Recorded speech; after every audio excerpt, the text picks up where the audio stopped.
So I've been working on game development as a hobby for several years now, but for some reason I haven't participated in a game jam. If you don't know what a game jam is, the idea is that you create a game over a specified amount of time and adhere to a specific theme. The idea is that with some constraints, you'll be able to move past any limiting perfectionism and just make something that's fun. I knew that I wanted to do one, but I kept putting off for whatever reason. Well, this past weekend, I decided to finally pick a short one of just 3 days, and I settled on the 9th Scorespace Jam. I tried not to be too picky about which game jam I joined, and I was excited to finally participate. I'll talk a lot about the process of making my game, but first, I want to take some time to show it off because I'm genuinely just pretty proud of what I was able to make over the course of 3 days. So the jam had the theme of climbing, and in addition to that, your game had to have some kind of high score system. In the end, my game ended up being Cloudy Package Inc. You control a little robotic courier that is responsible for transporting specific types of packages as far up into the sky as possible. The brown packages make you money, and the blue ones cost you money. The other packages that you'll see have special effects. For example, the green package can charge the robot so you don't run out of battery, and the red package will destroy any of the others if it touches them. The robot will occasionally switch between a pushing and destroying state so that you'll be able to clear the board if you need to. Playing the game well and getting a good score takes a decent amount of effort, but I don't think that I made it too difficult.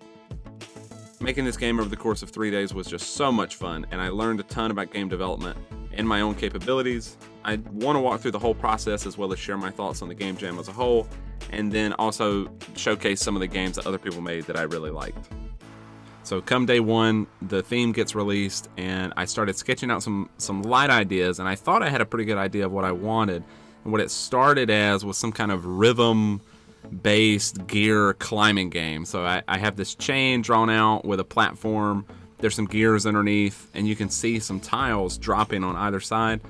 And I was just thinking about a rhythm. You know, you kind of have to, maybe you have to balance the platform by staying in rhythm on both sides. And if you miss, maybe the platform becomes off balance and things slide off, something like that. I spent a little while kind of dedicated to that idea and went as far as kind of building out the functionality of the game actually detecting, I guess, the rhythm on both sides or the player's input matching up with kind of what you wanted when you wanted to break these tiles that were falling. But it felt like such a thin idea because I didn't really have an idea about any kind of story or anything like that. I just really didn't like it. So I spent a little time on it and then decided, okay, I need to figure out something else. But I did like the idea of a platform kind of rising up, and then I started thinking that's what started leading me towards maybe instead of a platform rising up and just having boxes on it or packages that could slide off, maybe I'm responsible for getting those off myself. So that was just the beginning of my idea kind of developing into something else. So I pretty quickly decided to change gears, and I still didn't have a fully formed idea. I knew I wanted to keep the platform, and then I decided to spend a little bit of time on the art because I was a little worried coming into the competition that I would spend a lot of time on the idea and the programming, and I would kind of let the art fall to the side. And the art is really what I want to get better at, especially right now. So I started working on that in Aseprite. I started building out a propeller animation, and I just kind of let that just kind of carry me wherever it went, to be honest. I didn't have a really great plan for what I wanted it to look like. I just kind of went with what felt good, and then honestly it started looking pretty good pretty quickly, and I was like, okay, I can build on this. And then I went from the propeller once I had the animation working, and I worked down on the chain that would kind of be connected to the platform that I was eventually going to build out, and that's how kind of things just started falling into place a little bit. So getting a couple hours into the game jam, I was pretty satisfied with the basics that I had laid down. I knew the platform was enough to at least put in the game, and I got to work on the packages that were going to be on the platform itself. I settled on a very simple design, just a square with the little white square represents kind of tape as if it was, you know, a moving box or something like that. And I think it looks really good. It's very simple. And the propeller animation looked really nice in Godot with the packages. And I was just really satisfied with how it all came together pretty quickly. And I got to work on the player character, but with the same kind of mindset that I took to the rest of the art that I had already done for the game. I wanted to keep it extremely simple and just kind of follow what felt good. If it looked good, I'd keep it and not worry too much about it. Try to let go of the perfectionism a little bit. And I think it turned out really well. I was very happy with the way that the player turned out. I did originally envision, as I was kind of building on this idea, and keep in mind this was all very much by the seat of my pants, so it's difficult to say like, oh, I changed my plan. There really was no plan, but if there was any plan, it would have been originally to have some type of launcher on the bottom of the robot, and then he would use projectiles to actually push the packages around instead of pushing them around himself. I still think that's kind of a cool idea. Maybe it would add a little bit more skill because you could have different types of projectiles, maybe different orientations, I don't know, different rotations, so that you really have to aim to hit the package properly. So I played around with that a little bit, but then I was like, I'll just cut out the middleman and we'll just push the packages directly with the player.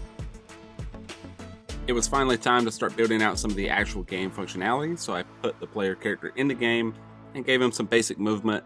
You know, the idea is that he just can fly around a little bit. I would go on to add rotation, which I think added a lot of life to kind of a lifeless character, I guess.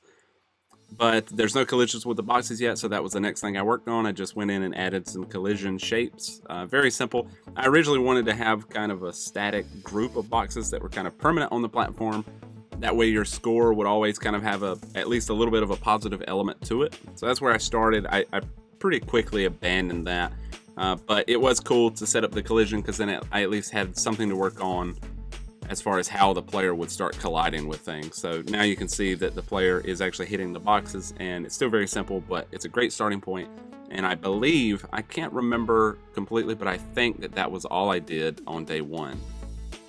So coming into day 2, I still didn't have much of a game. So I had 2 big goals. One was to get the player interacting with some other types of packages so that we could actually start getting some resemblance of gameplay, something for the character to actually do. So I started there. I took the base package, just a normal brown colored package, and pretty quickly just colored it blue and was like, okay, that's perfect. That'll be my enemy, or kind of the bad package. And then I wanted to get the same collision kind of working with that package that I had on that group of packages before, but I wanted the player to be able to push the packages out of the way. So I was able to get them falling from an emitter that I made, and I was able to get the player to collide with them, but the collision was still kind of janky and it wasn't quite what I wanted. At this point, I still hadn't done anything for the music or the sounds in the game, so I took a little break from programming and moved over to Beatbox so I could try to make some music. I threw together pretty quickly the music that you can hear now, but I definitely didn't love it, and I decided to just leave it for now and I would revisit it later.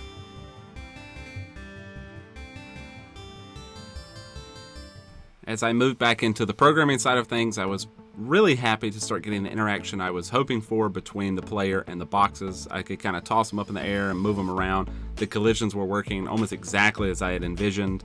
And I started being able to play with the variables around the different weights and masses of the boxes to just get kind of a different behavior when they fell. But I was just really happy with it. This was the first point where the game started feeling like it had a lot of potential, because I was like, oh, this is actually kind of fun to play around with. I started making some quality of life improvements of the game. I took the platform and made it into a large package that resembled the other sprites, and I also extended it pretty significantly. That way it would take up more of the game screen, and I would be able to start dropping a lot of packages from the sky instead of just kind of in the middle. And I think it was this point I also abandoned the group of packages and decided to just make the good packages and the bad packages also fall. And I think that was a great decision. So I needed a way other than the propellers to definitely show that the platform was rising through the air, so I started working on this cool white / kind of a pinkish red sky background, and I just wanted to get an effect working where there was this endless background, still very simple, nothing very realistic, just kind of this continuous cloud on the right side of the background that is always scrolling. And it turned out a lot better than I expected, which is kind of the theme for this whole game, right? It feels like everything just kind of worked a lot better than I really deserved for it to have worked. As I was coming to the end of my work on day 2, I felt a lot more comfortable with where the game was headed, just because I felt like I actually had a game now. I felt like I was playing something. There actually felt like there was this tangible goal. I still had a lot of work to do. I still needed to add some scoring, some different types of packages, maybe a little bit more animations if I could find some places to put those in. And I definitely needed to update the music. All of those changes ended up happening on day 3, even though I didn't have a ton of time to do them. I'm going to leave it there for this video for now. In the next video, I want to finish up with what I did on day 3, and then I want to talk about just kind of my feelings overall with the competition, the game jam in general, and maybe if I can play through some of the other games that I really loved that other people entered, because some of them were really awesome, and I love the take that they took on the theme. So if you enjoyed this video, remember to hit the like and subscribe button. That would help me out a lot. I really appreciate you watching. This was a ton of fun to make, and if you're interested in playing the game, you can actually look in the link in the description, and you'll find that link. You'll find the itch page where you can play the game, and also I'll put a link to a GitHub repository where you can look at the code that I used for the game. So I definitely want that to be available to people just to learn from and see what the code looks like after just 3 days of working on it. So thank you again. This was a lot of fun. I hope you enjoyed it, and hopefully I'll see you in the next one.